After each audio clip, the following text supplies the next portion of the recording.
All right, welcome everyone into Auric League's winter tournament. This is week one. We have Chads versus Ominous on the Ghostface. My name is Jackknife, and I'm going to be casting for you today. We are going to be seeing Chads killing first on Ghostface on the Leary's Treatment Theater. Ghostface, a really interesting, unique set to play on an indoor map against a stealth killer. Survivors are going to have to be very cautious and use really nice comms to make sure they are not caught out in the open. As Ghostface, if he is able to sneak up on you, will be able to insta-down these survivors and get some insane pressure going. We do see a reveal coming through early on, but that Kate does have about 80% of her stock meter up as well. Are we going to go for a tag here? Or are we going to try to wait for our meter to charge all the way back up? It looks like Tyro's going to be waiting for that power to come back to try to get the insta-down rather than just going for the tag. We do see Ruin in effect as well, as the survivor that was on this gen, looks like it was Nancy, is going to be pushed off. And the generator progress is going to go ahead and regress back to 0. Tyro playing this very methodically early on. We do see no corrupt intervention, so all the generators are open for the survivors to push progress. However, all this time, all this stock is building up. This could be a really dangerous snowball. We do see a reveal coming through onto the Kate, and that is going to be a down on OC, the Kate player here, as they were about 80% revealed earlier. That's exactly why Tyro didn't want to go for that tag earlier, when he definitely could have taken the M1, but instead we are patient enough to get the insta-down. That is going to be a hook coming through on the Kate, as well as the first generator popping down on the bottom side of the map. Looks like that's around 7 o'clock. Lock on Learys can also be really tough for these survivors. If you don't have enough practice on Learys, it can be tough to communicate with your team where the killer is coming from and what gens need to be worked on. Tyro going to be playing somewhat near this hook, but the unhook is going to come through. No tags taken. Nancy was able to get in there and get that unhook for free. At this point, Tyro is going to be looking to tunnel the Kate out as soon as he possibly can. Going back into stealth mode, not going to be stalking, but just trying to hide the red stain and the ability for Kate to be tracking with the terror radius, although she is able to knock out the Night Shroud once again.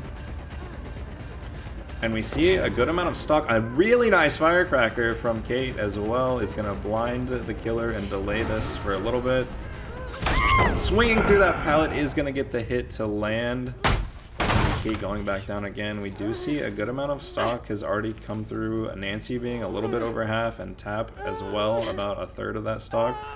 So if these survivors do try to come in and help their tunnel out too much, they could put themselves at risk of being insta-downed as well. That hook's going to come over here on the left side of main. We are going to be listening in for any gen progress that we can potentially slow down.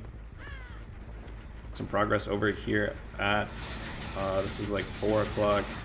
Tap is going to be over halfway stocked now, not able to knock the Ghostface out. Does eventually knock him out of power.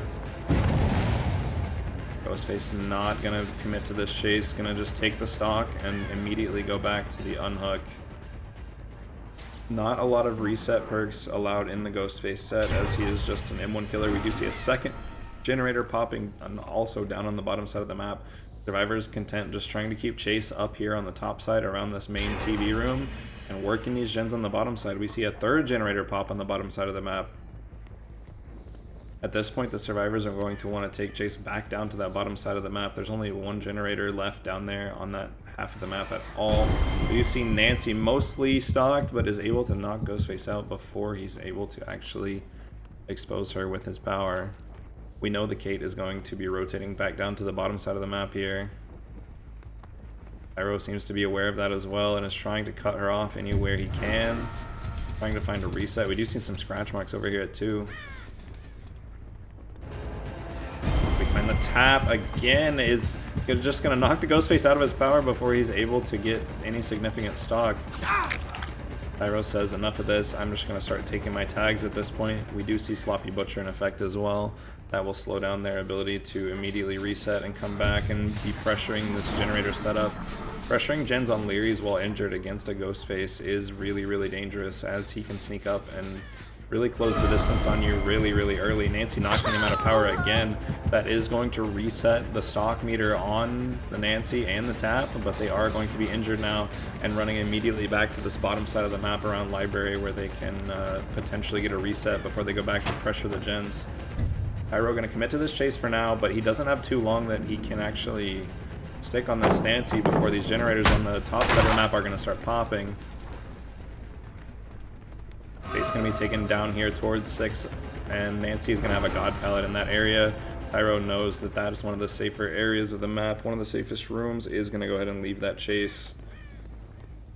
We see the reset came through on the Kate and on the tap, potentially coming over here towards like 9 o'clock looking for a reset area. That is where the survivors were resetting. But that just is information that they are not working generators at this point. We have not seen the Jake in a while. And there's going to be the Jake working on main. These survivors doing a really good job from Ominous to get gen pressure in and take the chase away from active gen area. Lots of pallets on Grace to deal with as well for Tyro.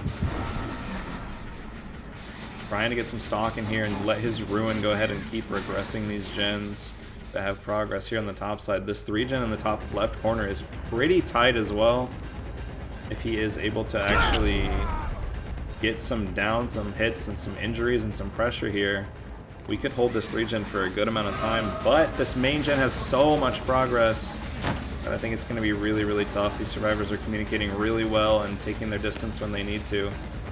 Greeds the pallet once, is going to make the vault back into main. Very nice looping from Jake. We know this main gen is so close. Nancy and Jake both trying to pressure it at the same time. Nancy does eventually end up giving the tag. Tyro's going to go back and pressure this Jake away, trying to preserve this 3-gen with anything that he can.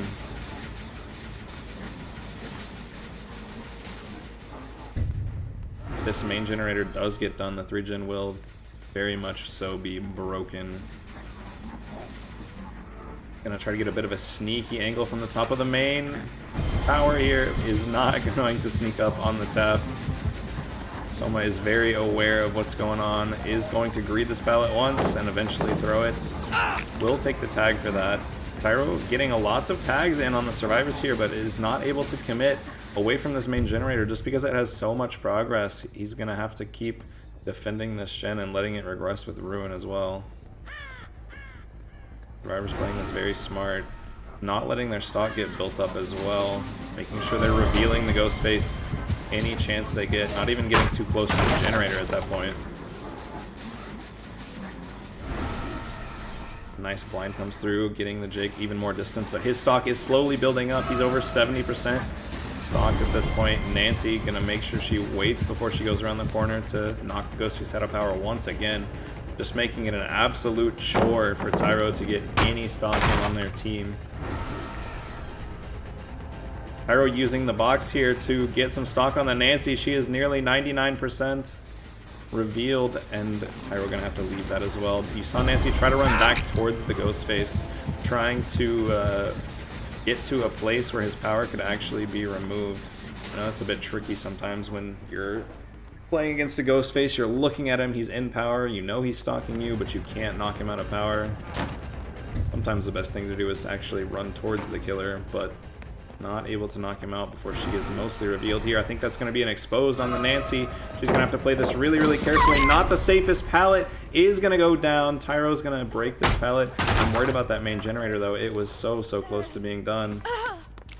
There's a flashlight from the Jake. Not quite able to get the flashlight save. Really nice attempt. We're going to be carrying this Nancy back into this main room and hooking right in the center of our 3-gen as well. That is going to be pain res on that hook as well. What a good pain res spawn.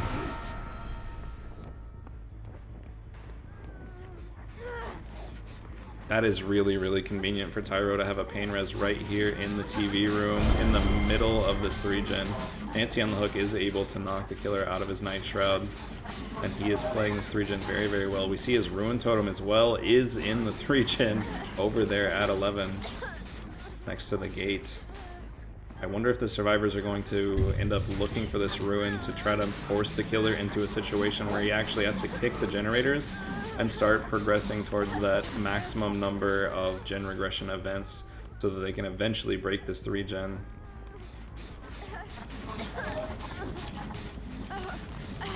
I would assume the generator in the bottom mid of the map has been progressed at this point. At least one of the survivors. Likely the Kate has been working on that this whole time, as she is the survivor on Death Hook. She is not the one to go pressure the 3-gen at this point. We're going to take a tag onto the Soma. Jake likely knowing that he has a good amount of stock progression as well. If this down does come within the 3-gen, this is going to be a really tough situation for the survivors to get out of this 3-gen. That is going to be a down. Jake is nearby. We know Jake has the flashlight. Kate going to go ahead and finish that generator in the middle of the map there. Tap crawling over to this pallet. This is a dangerous pickup for Tyro. Does decide to go for the pickup. Jake not able to make it back in time, and we're going to go right back to our pain res hook. Right in the main building. Unfortunately, he is going to have to take a tag onto the Jake. That is going to reset all of his stock progress. Jake saying if you want to make it to this pain res hook, you're going to have to reset that. And that was a really smart play from the survivors. Even though his teammate was not able to wiggle, he is going to be able to go now and heal up and reset that pressure that was on him. Just a body block for a little bit of time to get to this hook. Now, we did see a 4th generator pop, and we are just playing this 3-gen between like 10, 11, and main room here. This is going to be a really, really tight 3-gen, and being hooked in it is not an easy task to get out of here. We'll see what Team Ominous is able to do. They're going to have to come in with at least 2 survivors if they want to get out of this area. We do see some scratch marks over near the edge map. None of the survivors that are healthy at this point have any stock progress on them, so that is one good thing. Tyro is not going to be able to insta-down anyone that comes for this unhook. We might be trying to confirm a second stage. Tyro is going to be body blocking the door from the Nancy. Nancy is now going to take the tag. We do see the 2 survivors coming in for the double save. Both of them going to be tagged with the Sloppy Butcher at this point. Tyro going to be doing his best to keep the survivors here on the top side of the map. A Tap knowing his job is going to be to get as far as possible away from this 3-gen. Just holding the W key straight down the bottom of the map. We are going to be going down here in 7, but that is good enough. We get out of the 3-gen situation. However, 2 survivors still being injured is a bit of a hairy situation still against the Stealth Killer. It's really, really tough to pressure any kind of 3-gen while injured against the Ghostface. An insta unhook comes through. Likely the Kate lurking down on the bottom side is going to go ahead and know that the Ghostface isn't able to come back and protect this hook. So someone getting instantly pulled off that hook.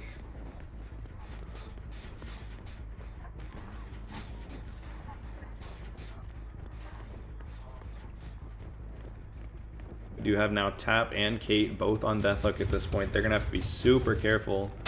We do find the reset. Here it is, the Nancy. Sloppy Butcher going to reset any healing progress they had. Nancy going to get slugged anyway. We're going to be going for the Jake. Really good game sense from Tyro to find this reset location. Going to be happy taking out one of the stronger pallets and then putting Nancy up on the hook at this point. That'll be the second hook on Nancy.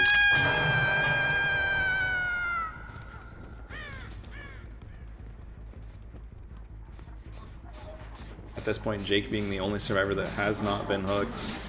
Pyro gonna have to, again, leave the hooks. Survivors not dying within the 3-gen, not resetting within the 3-gen, but this small area to have 3 generators on Leary's is really, really tough. On top of that, all of the resources that have already been destroyed in this area are gonna make it really tough to get out of here, especially if you give the killer too much stock. Kate is gonna be 99% progress on her stock now, knowing that she is immediately leaving and not risking getting insta-down and put on her Death Hook.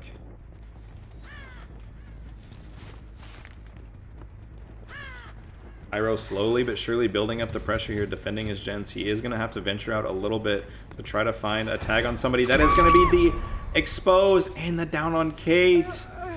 She was not sure of where the killer was coming from at this point, but that is going to be the third and final hook for Kate and a 7th stage overall. Really well played from Tyro to locate the survivor that he had the stock on, and we're going right back to this generator setup.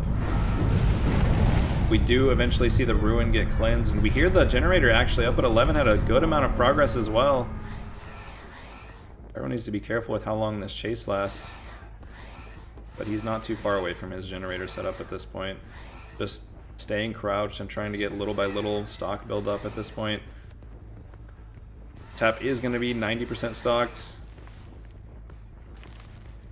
Arrow checking on his generator, doing a bit of a 360 mind game. Gonna go ahead and let that survivor get away for now, but knowing if they do come back, it will be a problem for him. Miss Nancy doing a really good job of stealthing away early from the generators and revealing the killer so she doesn't build up any stock as well.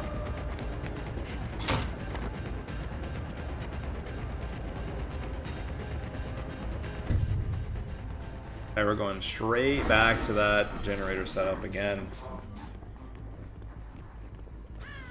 It's going to be a slow, methodical game from here. Tap having so much stock progress as well is going to have to be very careful. Jake and Tap are both here, actually. Pyro taking the hit onto Jake is going to knock him out of power for now, but not resetting the stock progress on Tap. Will he commit to this chase with Jake or let Jake go run and heal with the Nancy while he tries to find Tap with so much stock progress? We know they were both here. We did see him right here in the corner of the map. This pallet is already broken as well. That is going to be a reveal with drop leg knife sheath. He's going to get the haste, and there's nowhere for him to go. We see eruption proccing as well. That is going to be death hook for the Tap. Tyro not using his pain res hook in main, even though that hook does respawn. Being smart about where he hooks the survivors in the end game in this 3-gen area. We see a lot of progress has been put here on the main TV room. But we are down to 2 survivors with 1 gen remaining. Are they going to be able to finish this last gen? They have split their progress between the main TV room and the gen at 11. They're just so close together. I'm not sure they're going to be able to get this last gen done in the 2v1 situation. Unless Tyro really overcommits to a chase that he doesn't need to here. Jake would be his last fresh hook at this point. Knowing the progress on both generators, Tyro's going to have to keep that timer in his head of how long this chase can go before he has to go back and make sure that Nancy hasn't finished the gens. But that chase is not going to be too long at all, as Jake does go down here in the bottom middle of the map. And we're going to head straight back and see which generator Nancy was trying to put progress on. Tyro wants to go ahead and secure a 4K1 if at all possible for his team. A good amount of progress at this 11 gen, but Nancy is nowhere to be found. Likely when Jake went down, Nancy is going to be pre-stealthing away, making sure she's not easily caught, trying to rotate around away from the generators, possibly to pick up her teammate. We do see some scratch marks here in the middle of the map, headed towards library. Pro playing this carefully, looking for where the Jake could have possibly crawled to at this point.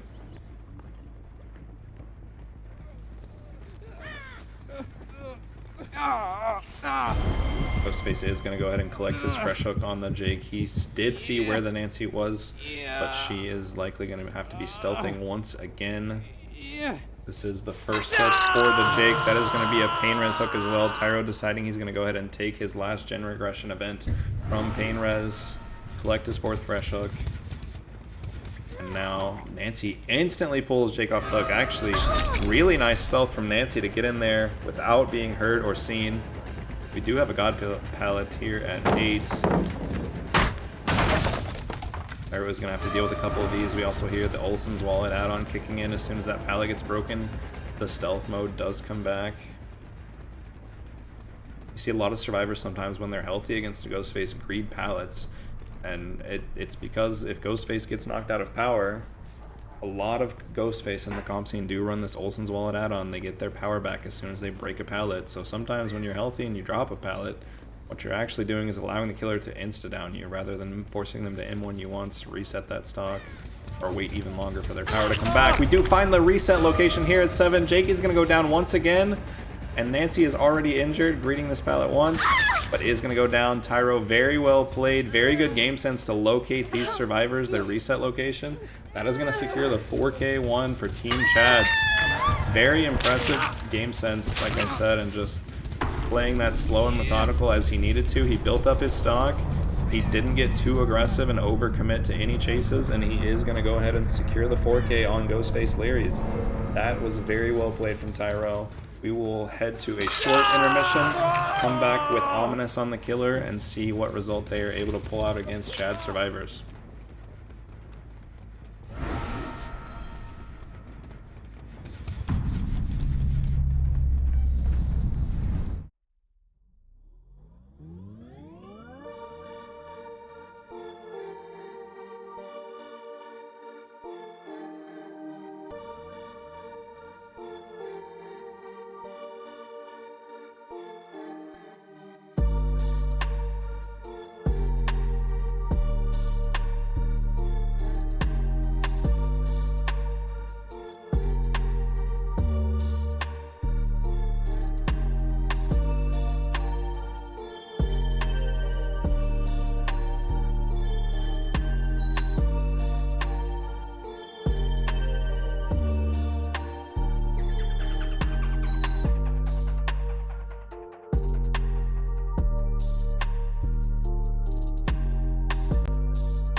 And welcome back to game number 2 of this Ghostface set on Leary's Treatment Theater.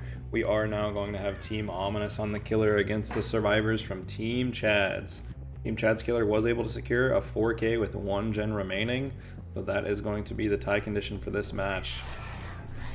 We are going to see the Ghostface running a similar build, no corrupt. Again, we are going to be looking for survivors, trying to locate where they might be. Corrupt does give a bit of information as it blocks the generators furthest away from the killers, so not letting the survivors know the furthest point from where this they could have spawned. Taking chase here onto Dame. We are going to see a firecracker blind at this pallet just to try to get some more distance, as Dame is going to leave that and go back towards this TV room gen. This TV room and the top left corner of the map was really key for Tyro in that last match, securing the last generator from being completed, but we don't see quite the same generator set up in this match, so we'll see how Ominous wants to play this. Chase Slasher is going to be taking a lot of stock here, and I think is going to be fully revealed as he tries to crouch to avoid it at the window. Ghostface, a bit of a mind game there. We are going to make this pallet. Crouching to mind game again. Nancy coming in, not able to take a body block for their teammate. Ace is going to go down, and another tag coming through. We do see forced hesitation slowing Nancy down from being able to make it anywhere after that down. A really impressive chase there from the Ghostface, getting that stock and hiding himself really well. D-Slasher is going to go up on the hook. And now no gens yet completed. This TV room gen had some progress, as well as this gen 11. We go ahead and kick that. No ruin in play this match. Ghostface is kind of playing this topside 3 gen the same as Tyro, just split a little bit differently. Going to defend these 3 generators right across the top side of the map, as well as the hook in the main TV room. I hear some footsteps maybe of a survivor coming in. Not sure. This TV room is really loud on Leary's. It's hard to hear exactly just from audio cues what's going on.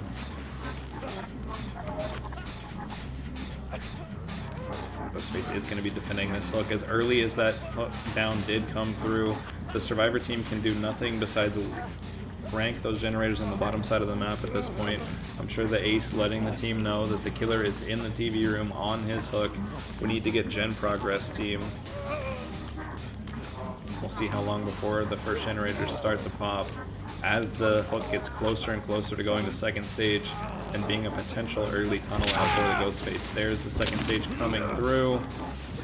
Ghostface undeterred, no generators finished yet, no reason to look for anyone else. We are going to be confirming this hook.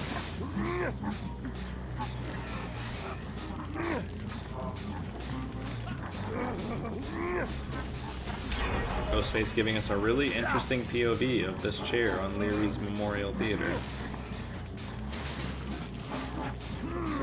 We can't even see the Ace on the hook at this point. We do see the first generator pop in the distance, so that is now down to 4 generators remaining. But without too much gen pressure, the Ghostface is able to just completely camp this hook out. We do see one survivor coming in now at this point, just keeping himself from being revealed behind that chair, besides anyone that wasn't on the hook. Now we see the survivors coming in trying to get this save. A second generator popping. We are going to move on. The swing and a hit is going to go through on the survivor that was still on the hook. So the killer not able to down anyone for this unhook. It does take a tag on to Dame, but no Sloppy Butcher in this match either. We are going to be looking to get a tunnel out as early as possible, but Z-Slash are going to be running down the bottom side of the map where these generators were completed. What a fast sequence of events that was. We are going to see a pallet thrown here, and Chase being taken still onto this Ace, who is the tunnel out, the only survivor who's been hooked at this point. Ace is going to have to do his best to try and extend this chase for his team to be able to do gens on the top side of the map. We're going to see every pallet being dropped and potentially even some hit takes come in if he gets in too much trouble here. Bottom side of the map really hasn't been used yet at this point. We're going to just be running from safe pallet to safe pallet, dropping these and extending this chase as long as we can. Running now to this 6th pallet. Vault it. Ghostface trying to get a bit of a cheeky mind game in there, but Ace is not confused at all. Is going to play this pallet to perfection. Now we have another safe pallet here in this 6 room, as we do see a 3rd generator pop on the top side of the map. And I hear now we do see the Nancy coming in to potentially take a hit for the ace and chase here. The other option is this ace could just die underneath this pallet. He is going to decide to go ahead and drop it as the Bloodlust kicked in. Very well timed from the ace. Ghostface is well aware of the Nancy in the area. Knows that she could be trying to come in. There is the hit take coming through. Very well played from Chad's Survivor team. Nancy even potentially willing to take it down for this ace to extend the life of their 4-man Survivor team. Ace running back towards library here is going to vault in through that window. Ghostface a bit of a standstill mind game there. Bloodlust kicking in, but another hit take from the last healthy Survivor as the 4th generator does finish. Chad's playing this very, very altruistically, trying to extend the life of their tunnel out. We do find a pallet here at 3. Ghostface could try to Bloodlust this. If Ace isn't careful, he will go down at this pallet, and the Survivors are all injured. They can do nothing besides hope that this Ace can extend the chase long enough for the last Shin to pop. The Survivors only need to get down to a 4K0 for the win condition, so I expect they're just working on that last gen, and there is the generator completed. Oh, and a near miss on the ace as he is happy to go down in the gate now at this point. Very well played from Z-Slasher. Great chase. Was able to get through all 5 generators for his team, taking those hits and extending that chase. Ghostface a little bit frustrated. He wasn't able to get that down any sooner. However, we are going to play for best result possible. That will be Death Hook onto the ace. And all 3 Survivors injured. Not even a reset would matter at this point. Although we do also have revealed that the Ghostface does have no ed, so the Survivors likely pressuring this bottom side gate. And we'll just take whatever outs they can get, knowing that they've secured the win for Team Chad's on the Ghostface set. We do see the gate being opened. Nancy is here. Nancy is going to be getting out this 6 o'clock gate. Very well played from Chad's. They were the ones that picked the Ghostface, so they came into this knowing how they wanted to play and playing really well for their win condition as well. Knowing that their killer was able to secure a 4K with 1 gen remaining, just playing for that 5th gen pop. Even if everyone is injured in the end game, it doesn't really matter as they have secured win condition. But it does look like we're going to get 3 Survivors out the gate fresh. Looks very clean game from Chad's. We will go to an intermission and come back with Ominous on the killer again with their pick, the Dracula.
My prey awaits.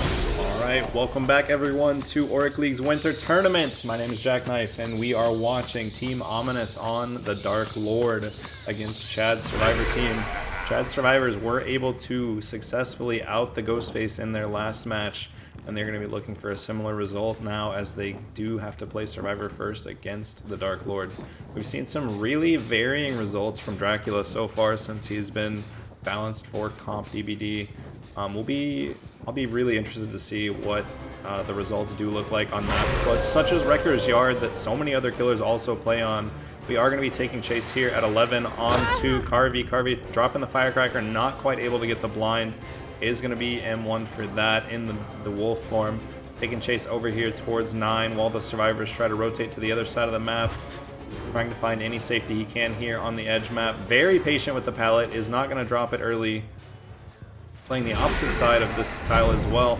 This side of the rock not nearly as safe as we do have Hellfire form to worry about to go over that trash pile, and is going to go down underneath the pallet. Ghoul's going to be worried about any possibility of a save as that pallet is right above the Nia. Going to go ahead and pick up here. Is anyone from Chad's nearby? Looks like they have left the area. They are going to be working on the generators at this point. We do see somebody working on Shaq. Shaq is nearly always a part of the 3-gen on Wrecker's Yard. And we do see likely a double there for Shaq Gen to pop early for this first hook on Carvey. They're going to be looking for any of the survivors that could have been leaving the area at this point. Going into bat form where you can only see the scratch marks, but you do have that better mobility. We do see Pop Goes the Weasel being applied here at this gen at Shallow 3, as well as Dane being found trying to stealth on the hill out of the bat form. Is going to be found out. Very good game sense there, or maybe he heard the breathing of Renato. Immediately teleporting back to this unhook, looking for Carvey. Carvey is going to have to take chase somewhere safe, somewhere that the survivors can get gen progress on this 9 side eventually. Looks like not yet, as only one gen is pumped, and it was Shaq. They are going to be still taking chase down here on the 9 side of the map, trying to get progress elsewhere, as we know the generator that got kicked in Shallow 3 had a good amount of progress, even though Pop was applied. And Dracula going to be going back and checking that gen, but a little bit too late it looks like, as the gen was able to pop before Dracula got back to the gen. And that was Dame being very aggressive on generators, even though he's injured. Getting progress on that gen to be a second gen completed. So now we have Shaq and Shallow 3 completed. There is another generator at 3. I totally understand why the survivors wanted to get those 2 gens out of the way early, really near the center of the map. They are going to be spreading out the gen pressure as much as they can, even though Dracula can teleport, and we do see a good use of the teleport here to get distance back to the middle of the map. Lots of scratch marks, but nobody really in chase at this point. We do see the reset onto Carvey. Very well played from Chad's, able to get somewhere safe where they won't be found and reset their tunnel out at this point. The only injured survivor is still being a fresh hook.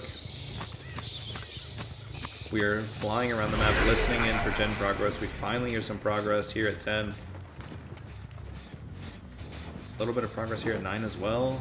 That is going to be Z-Slasher here at 9, looking to get some progress on a gen on the other side of the map where they previously popped the gen. Pallet does go down at this crane. Doesn't end up sending the Hellfire. Is going to try to bait the vault. Very patient from Ace here at the crane. Is going to come back to the blind as well. Trying to just get distance and confuse the killer, but good tracking from Dark Lord here, as we are going to swap back into dog form and go for a pounce at this TL wall. Doesn't need to take the pounce, as we do get the hit for free. Now, knowing that there was a lot of progress on that gen at 10, we need to count how long this chase takes before we head back and try to stop that gen from popping. Z going straight to this 3 o'clock area, as this is opposite of anything that was being worked on.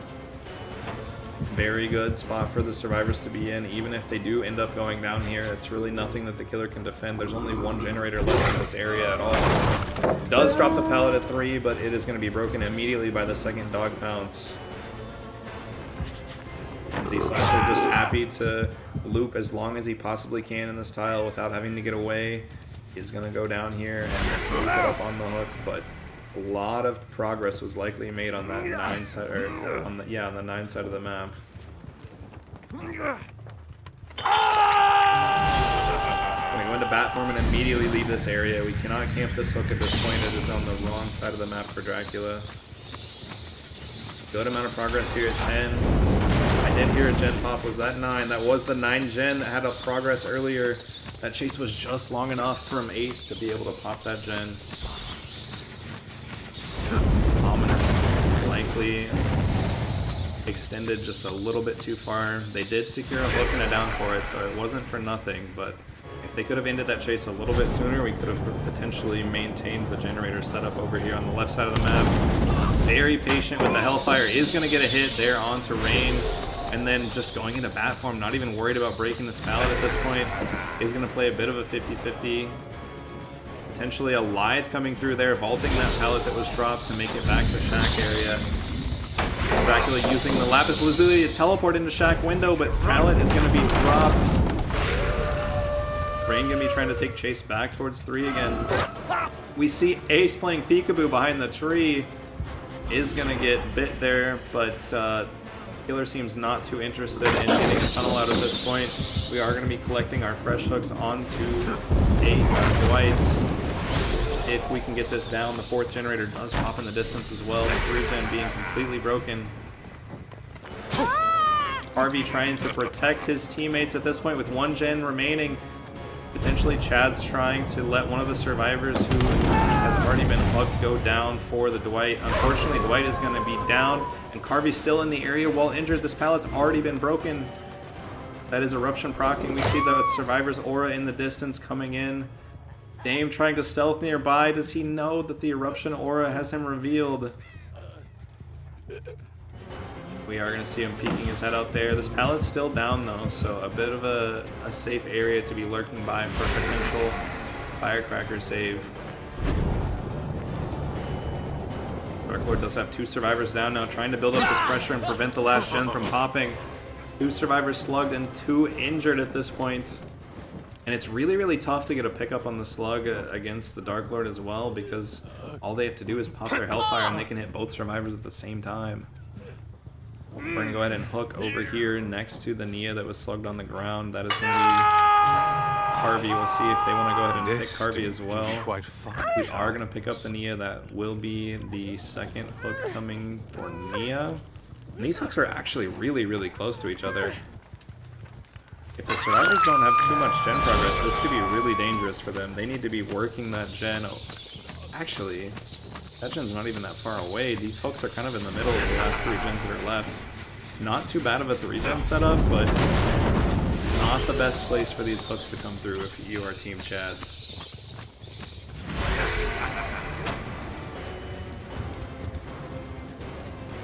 With 1 survivor's location known, that's Dame at Shack. We are going to be looking around for that last survivor information. We do see Ace trying to come in and get these unhooks. They just need to come in both at the same time. Baits the Hellfire. Very well played from Dame. That is going to be both unhooks coming through at the same instant. Now Carvey is on death hook. Needs to do his best to get out of this area. Tries to get to the window. Does make the window actually before borrow time is out. Very well played. Now we know Dame is in the area. Is likely going to be trying to extend the chase of his tunnel out. We do see the 2nd wind coming through, healing the Dwight. Harvey's going to get as far away as possible from these generators down on the bottom right of the map. That is very well played. Knows he's not going to be able to make that pallet just barely because of the bounce. A Firecracker is dropped, but it's just a hair too late, unfortunately. Really nice try. Dracula is not interested in that survivor at all, as they are so far away from the generator setup at this point. Throwing this gen over at 7 had so much progress earlier. We're going to go ahead and reapply Poncho's and Weasel to that gen to make sure it doesn't pop. That Firecracker save attempt could have been so insane. We know there's a generator at 3 that didn't have too much progress earlier, but we haven't checked on it in a while. Having so much pressure with the double hook situation has allowed Ominous to kind of leave that generator without worrying about it too much, as we know the survivors have been making progress here at 7. It is about that time though. We are going to have to go back and check on this gen at 3. I think that's a good idea, as we do see the generator is nearly halfway done at this point. A little over halfway done, even. Survivor's definitely in the area. Are they going to be able to stealth, or are they going to be found?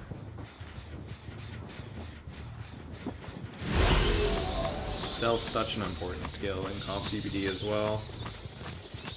Not letting the killer get any information for free. Gonna be reapplying Eruption to this Shin over at 7 as well.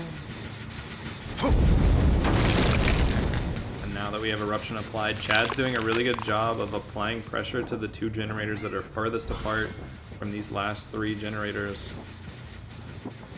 Gonna force Ominous into a situation where they really need to commit to a chase to get it down. If they do get the down, it will proc the Eruption and give them that 8% regression event back, but we do need to eventually get it down somewhere. 3v1 situation. Any injury, though, does make it really tough as well for the survivors to progress the gens. That is going to be a tag onto the Dwight. Dwight is going to be stuck here at 7 at the Z-wall. Going to use his Lithe to get out of the area. Not sure if we're going to commit to this. We know that Dame is on the other side of the map working on the gen at 3. We need to get this down really quickly before that gen does pop. And that is going to be a little bit too late, as we do see the gen popping on the far side of the map. Gonna go ahead and take the down onto Rain. As Noed procs as well, we're gonna be teleporting back, maybe trying to get some kind of slugging going here in the end game. We know the survivors were in this area at 3 last seen. They're gonna be playing very, very carefully, especially the Ace, who hasn't been hooked yet. D-Slasher needs to make sure he does not get found in this end game and give the killer 3 fresh hook states. You see the scratch marks of someone here. As Dwight does get picked up, that is going to be Dame here, using balance landing off the hill at 3 to get into Shack window as well. Remember, with Noed active, any M1 will be an insta down here, but any use of power will not. Going to use the Lapis Lazuli to go ahead and block the Shack window and teleport, transform back into vampire form here. And the M1 is going to come through before Noed gets cleansed. Dame is going to go down. And now we see the Noed finally get cleansed, just a few seconds too late. The survivors were, I'm sure, yelling, "I'm on the Noed," trying to give Dame enough time. But he is actually going to go onto the hook now. That is going to be the 6th hook for Renato, or 6th hook for Ominous.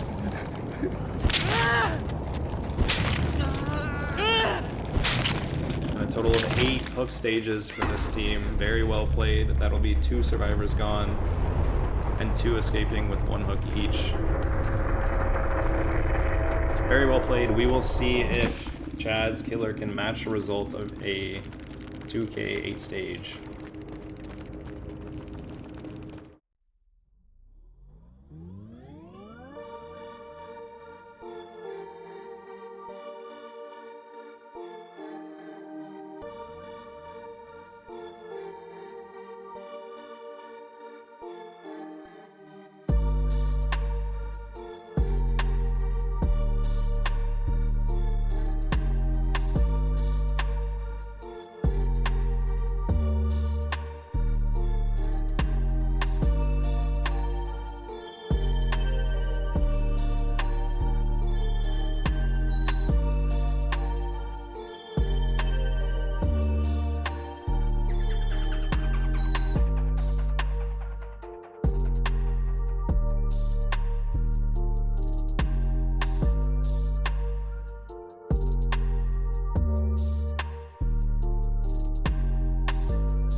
Alright, welcome back to game number 2 of the second set of Chads versus Ominous. We now have Chads on the killer. We have Georgie playing the Dark Lord. And we do see Corrupt in play as he's going to be looking to find any survivors early, using Bat Form to get straight across the map, and then straight into Dog Form.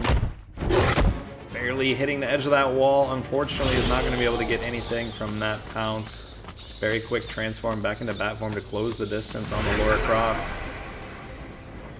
Chads does need to try and secure at least 9 hook stages in this match if they want to secure the win for Chads and avoid having to go to the tiebreaker set.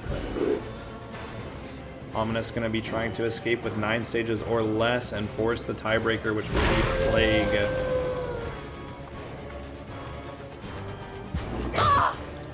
Ghoul playing to get a hit here at the bus is going to be left by the Dracula.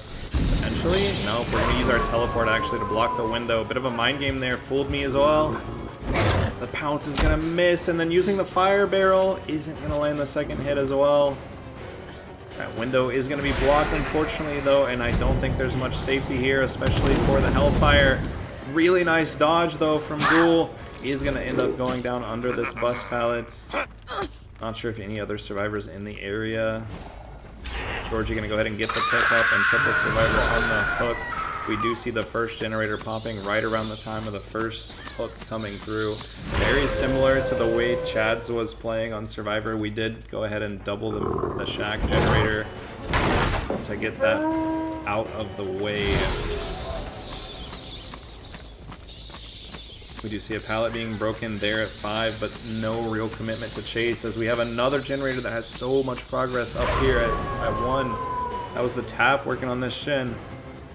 Ruin going to start to do its job on that generator as we hear the unhook come through, a tag onto the tap, and we're going to head back and look for the Lara again. Ruin, oh, not Ruin getting cleansed. That was Devour Hope being cleansed, so the survivors will have to wonder what that perk was. They will not have to suffer from it. Lara Croft is going to get stuck at this rock. Unfortunately, going to go down there and going to be put onto her second hook. A potential for an early tunnel out for the Dracula in this one. The reset does come through from the tag on Soma, as well as some scratch marks here around this gen at 1. Ruin still doing its job on this generator, as long as no one's working on it, but it's so close to being finished. Goes for a bit of a flick with the Hellfire, is not going to land on the ace here. Back into Dog Form. Gonna try to throw the pallet, but it's a little bit too late as the hit comes through. We're going to teleport back and pressure this unhook as trying to catch somebody coming in for the rotation, but no one was here. Survivors potentially opting for gen progress over saving their teammate any earlier than they have to. They do still have 2 healthy survivors that can come in and try to get the unhook later.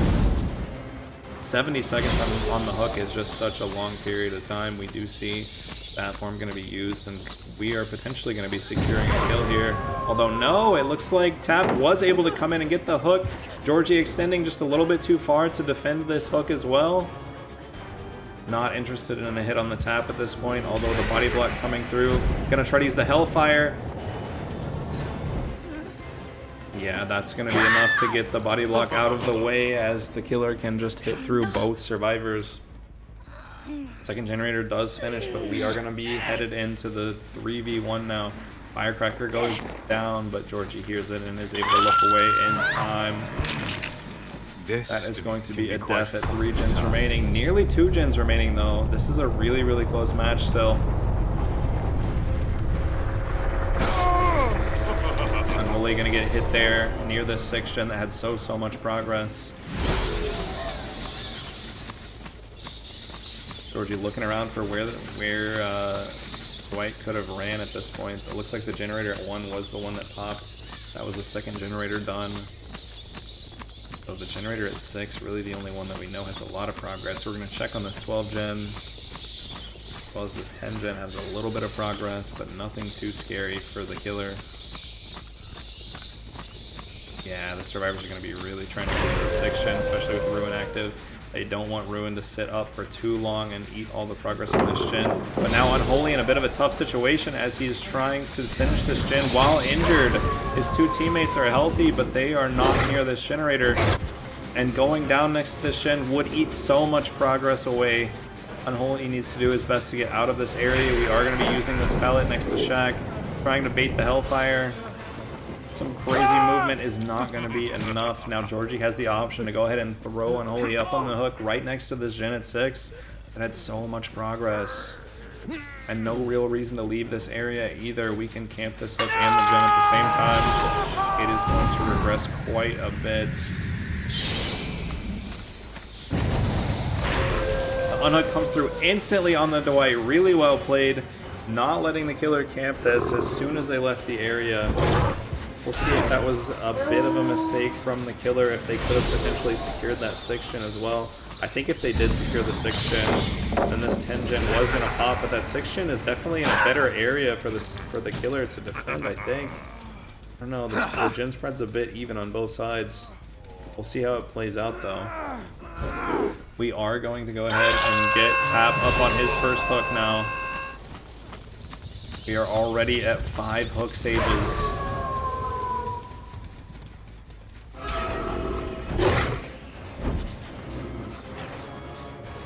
Third generator does pop in the distance. That was undoubtedly the generator over by where the hook was.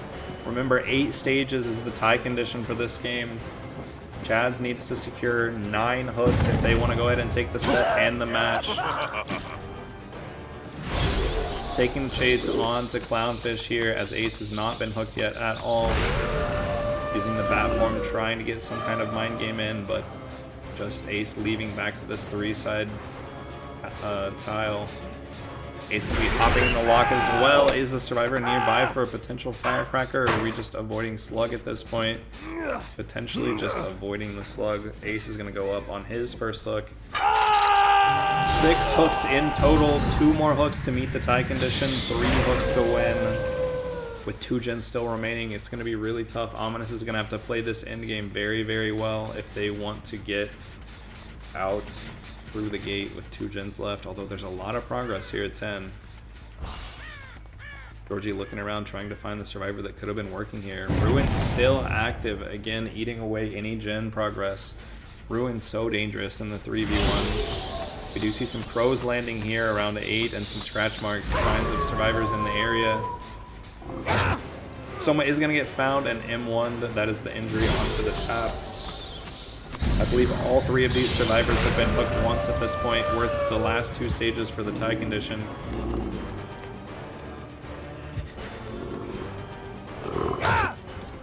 That is going to be the down onto the Tap. Georgie going to go ahead and take his hook states again, knowing the generators that have a ton of progress. Ruin finally does get cleansed. That is going to force Georgie to have to kick the generators manually to get any kind of gen regression. Gonna use Shack Pallet to actually, to his advantage, teleport and get some distance here before we break it. And now that Ruin is gone, gen kicks will have to come through. We hear the heartbeat from the survivor vaulting a window is gonna give away the survivor that was at this tile. Gonna go ahead and transform into Vampire again and use the Hellfire for this loop correctly. That rock barely blocking the Hellfire, it looks like. Survivor playing this very, very well. Unholy is able to dodge the hit, but then vaults back into the Dark Lord. Gonna use that Lapis Lazuli to block the window. Ace gonna have to redirect his chase back to the T. Pounce comes through, that does down the Dwight.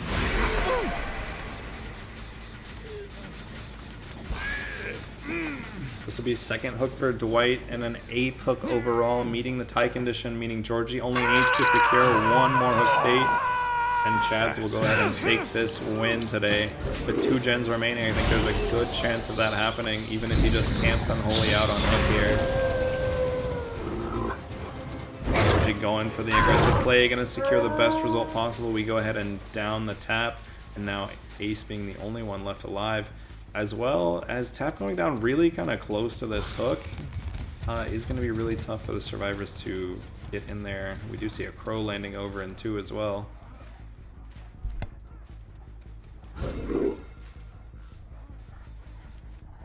Ace being very stealthy, trying to make it in here without the killer noticing him. We're gonna just go back to bat form here. Tap trying to crawl away. But that will be the 9th hook secured for Chads, and the death hook for Taps. And back to the campfire. That will secure the win condition for Chads here. Very, very well played from Georgie. He was able to maintain some relatively quick chases and keep the generators from popping with that ruin. The survivors were not able to manage. Ace potentially trying to play for Hatch here, is going to be running around the shack as his teammate dies on hook, but Georgie, knowing the timing, is going to go back and go ahead and close Hatch with 2 gens remaining. And that is going to secure the 4K2. Bit of a 1v1 situation here at Shack. Clown already injured. Not too many resources left on the map, but oh, and we got dedicated server error. Fortunately, that game was already essentially over, but I wanted to see the end of that 1v1. Is that... yeah. Alright, well, that is going to be it. Luckily, Chads was able to secure the victory. GG's to both teams. That is going to be it for Auric League today. We will be back tomorrow with some more matches.